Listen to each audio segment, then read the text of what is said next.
Hey guys, welcome back to another Surgical Tech Tips, and we are back with Memo, and we are going to be going over kind of what it feels like, 1 year out of school and being a certified tech out here in the civilian world for a year now. And I just wanted to ask some questions based on that. So, how's the first year been? It's been really busy. So, the hospital that we work out of is a very busy hospital. So, my shifts were just supposed to be like 8-hour shifts. We're doing like 10 hours, 12-hour days. And Not even on call, just volunteer? Not even on call, just volunteer. Like, they'll ask you if, hey, can you still stay a little bit later? And, if you're already in the case, yeah, I might as well stay. I'm already there with the patient and I know what the surgeon wants. Yeah. So let me just stay there and continuity of care. It's pretty much, yeah. So it's been great. Yeah. Like, I've learned so much. From right now at this point, I'm more of an ortho tech than anything, and it's been great this first year. I can't explain it. Like it's gone really, really fast. Yeah. So that's another big thing, and I learned a lot. Yeah. It's kind of interesting. Like I get a lot of messages from like students or techs that are, just starting out in the field, and they're like, how do you pick your specialty? How do you pick your specialty?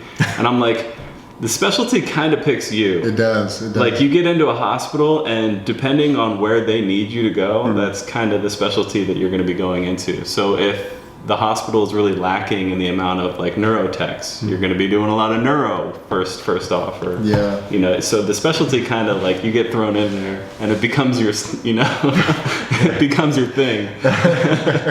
And you get a preceptor too. You get precepted by everyone in the hospital, but kind of like what you said, if there's a person leaving the hospital, which was in my case, we had a scrub tech in our hospital that was leaving, and she mainly did ortho. So they were kind of like, hey, you know what? Can you stay with You're basically going to fill her position. Yeah, like, can you stay with Heather, and she's going to kind of, show you the ropes of, this certain surgeon. Yeah. And you stay with a specific surgeon, and they do ortho all the time, and then afterwards they're just like, hey, you know what, since you're with Heather here, let's put you in another room that has ortho, and then you're just, oh, okay, I guess I'm going to start doing the specialty. Yeah, and then you become the ortho guy. And then afterwards, when they're not there anymore, they're just like, oh yeah, you know him, so let's just go ahead and put you in his room. Yeah. And that's literally what we said. It picks you. You don't pick it, and you kind of roll with the punches. And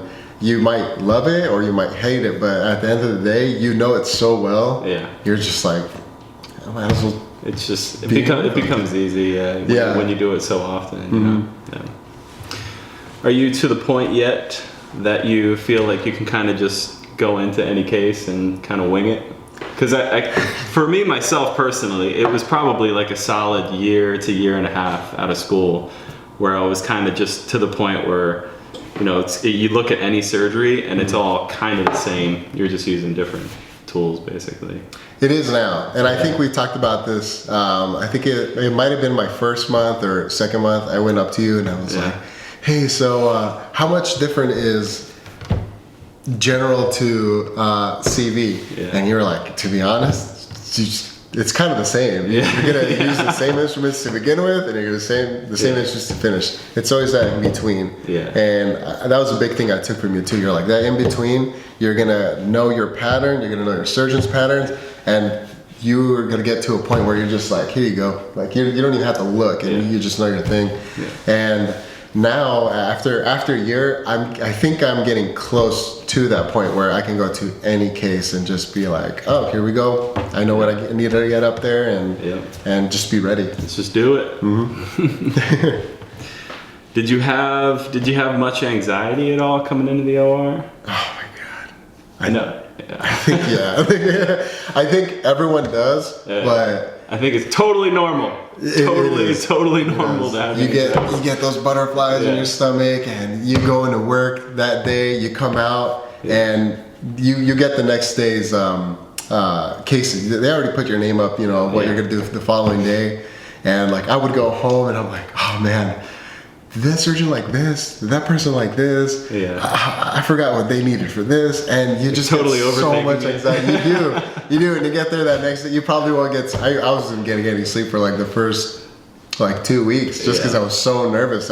You know, you're still trying to get used to everyone, not just the surgeons, you're getting used to your nurses' techniques, the other techs, you know, and it's completely normal. And you just take it in, and afterwards it's just, you almost feel like a euphoria when you get in there and, you know, you kind of beat that beast of anxiety, and you could just go into a case and just pop everything open, get it set in like 10 minutes, and you're good. So, you know, I also get anxiety a little bit, you know, working certain cases that, you know, that are new. I do too. I do too. Like 10 years into doing it, and I still get anxiety on like really difficult cases that, you know, maybe we only do like once or twice a year or something like that. Yeah, big cases too. So, and that's good to know too, that 10 years down the line, I'm still going to be pooping myself. So. It's normal. It's normal. I think it is.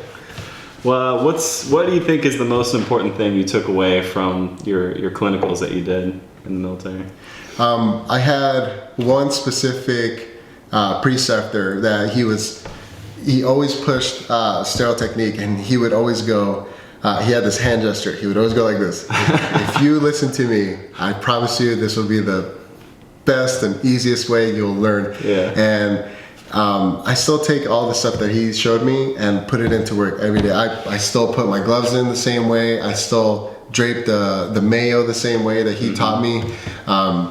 And I'm sure when you did your clinicals, there's always going to be that one person that showed you a certain way that you're always going to follow that technique. Yeah, there's always that one preceptor that kind of goes like above and beyond. Like, you know, there are preceptors out there that are not great teachers. I'll be honest with you. I had some of those too.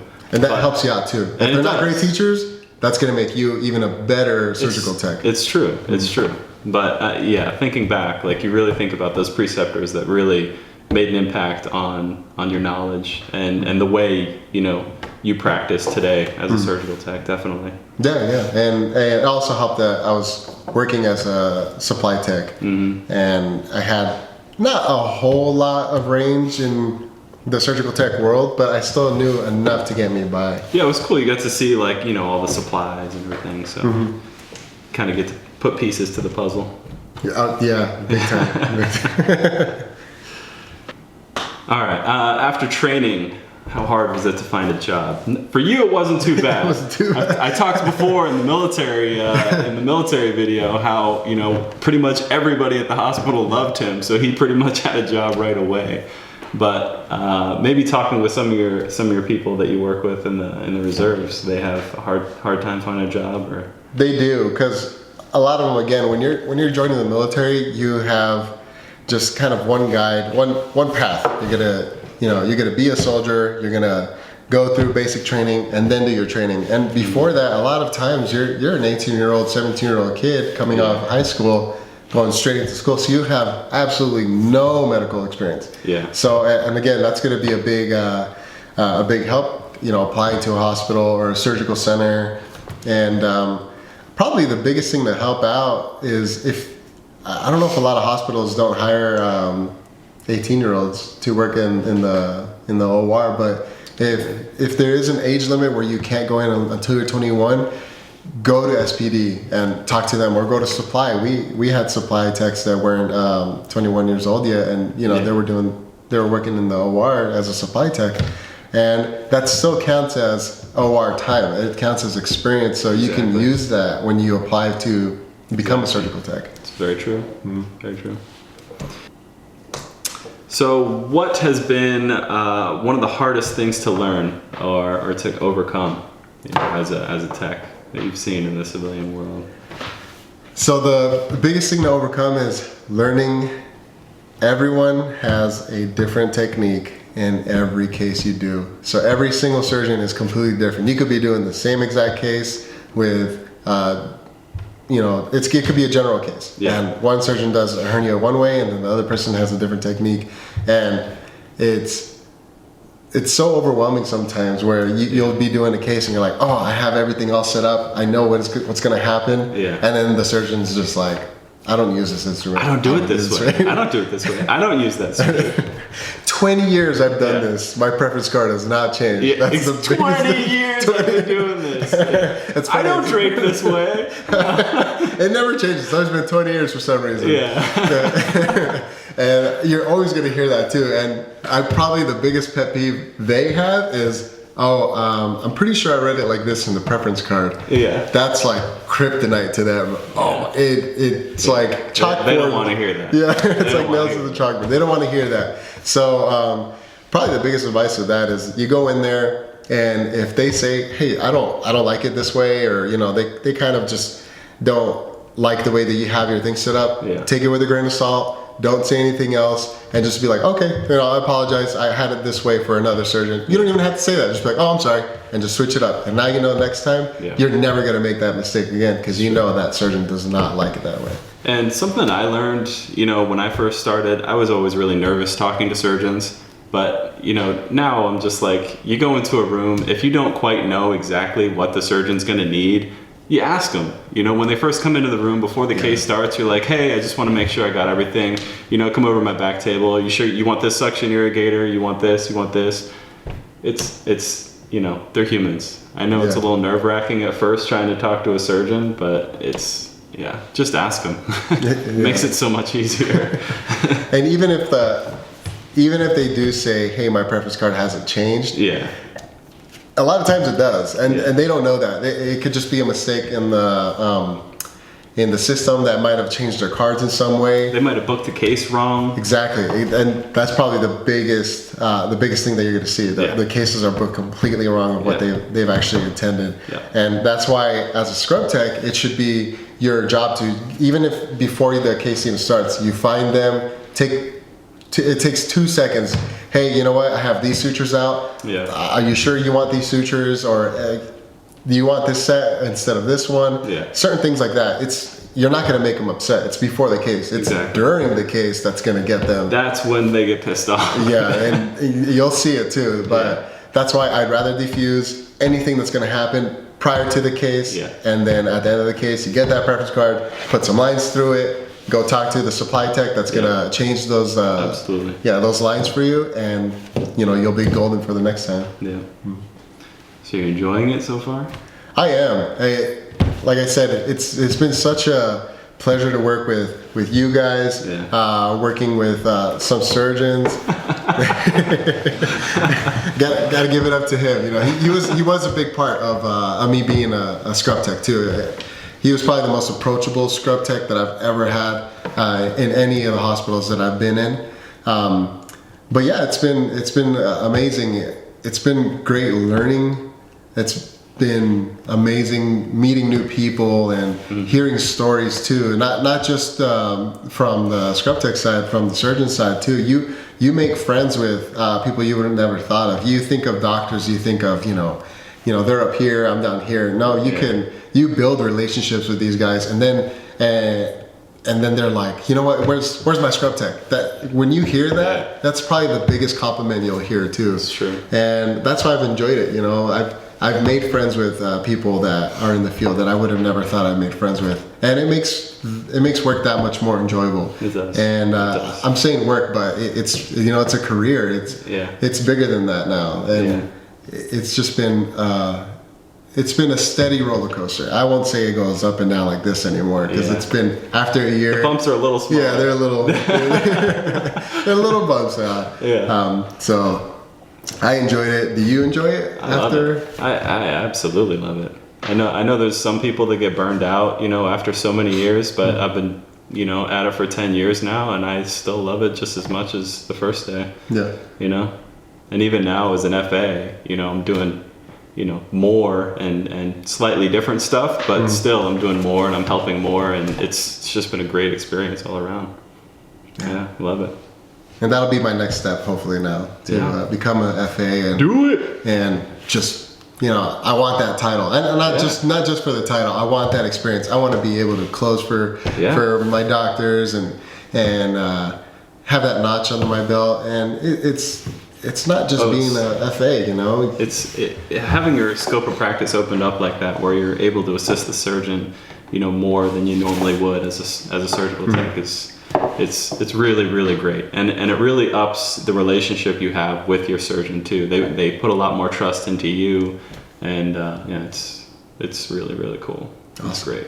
Yeah.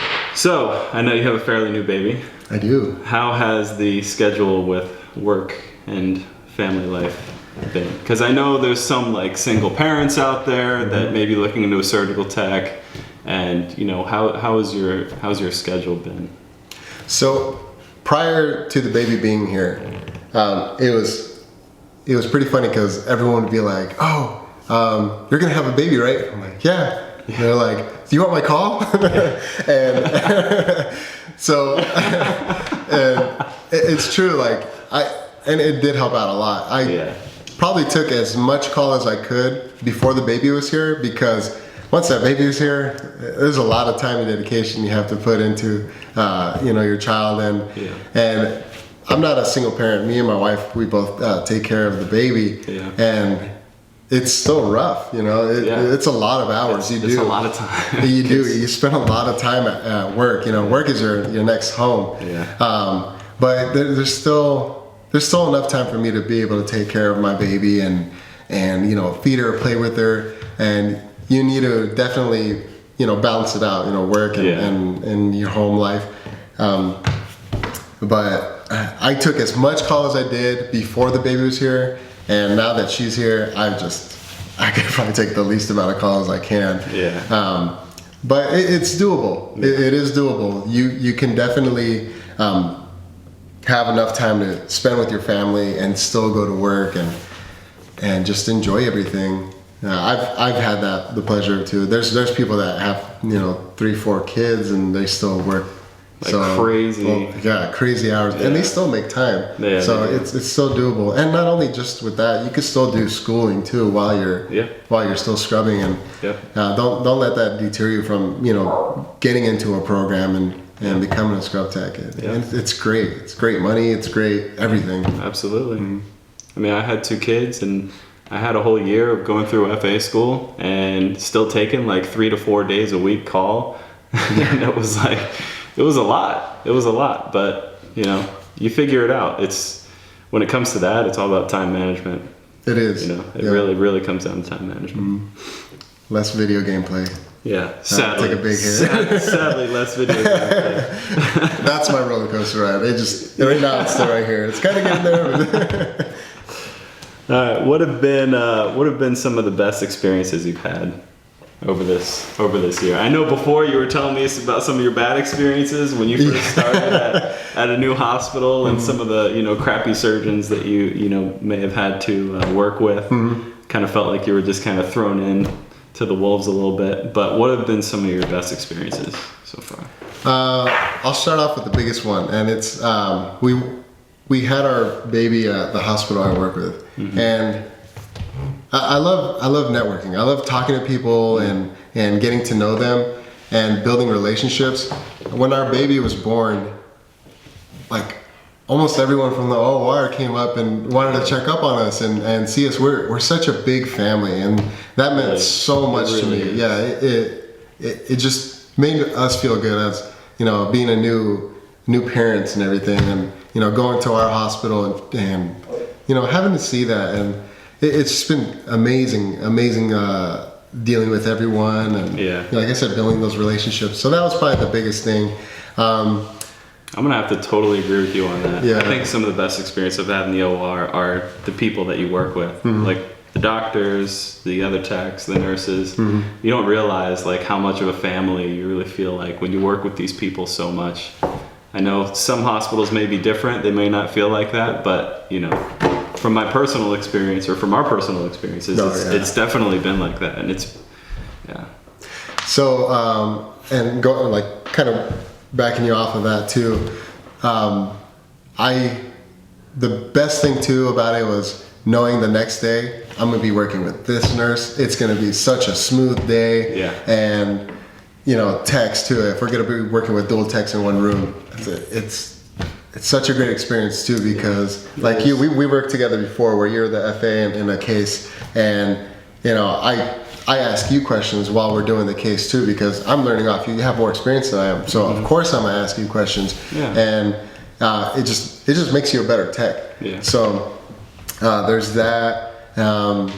Learning new cases, seeing new things. You know, during my time at the hospital that we were working together, I did a lot of neuro. And that's probably the most, to me, other than CV, it's probably the most intimidating case that I thought I could do. Yeah. Especially when you're looking down and you're like, oh, look, that's a spinal cord. Yeah. That's like, crazy. It's right there. Yeah. So that, and then probably my top craziest, coolest things that I did in the operating room was you actually got me into the heart room, and I was able to hold back the heart while you guys were harvesting, and I was kind of like the anxiety. I was freaking out because I was just sitting right here, or not sitting, I was standing obviously, but I was standing holding up the heart, and then of course I start making jokes. And the surgeon was like, "Oh, what are you doing?" It's like kind of jumping in. No, I'm just kidding. Like, really? Like at this time, you have to joke around me at this time. So we have to. We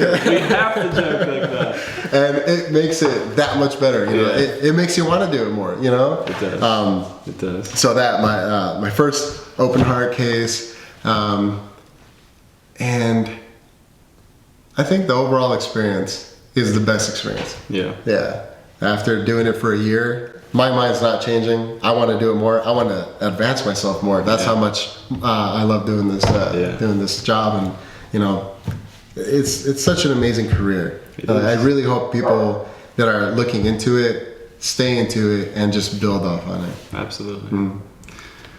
All right, guys, that's all the questions I got. Thanks for doing this for me, dude.